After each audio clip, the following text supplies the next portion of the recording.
नमस्कार दोस्तों, क्या ये कंपनी आने वाले समय में अच्छा रिटर्न दे सकती है? क्या कंपनी नुकसान में तो नहीं चल रही? क्या कंपनी के स्टॉक को होल्ड करना चाहिए या बेच देना एक बेहतर विकल्प हो सकता है? इन सवालों के जवाब के लिए हमें कंपनी के नीचे दिए गए 5 फैक्टर्स की जांच करनी होगी। Number 1, returns history. Number 2, financial report. Number 3, एसेस रिपोर्ट।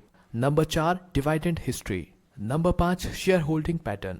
अगले 3 से 4 मिनट की इस वीडियो को बैकग्राउंड म्यूजिक के साथ ध्यान से देखो, फिर आप खुद समझ सकेंगे कि कंपनी में कितनी मात्रा में और कितने समय के लिए शेयर को होल्ड करना एक बेहतर विकल्प हो सकता है।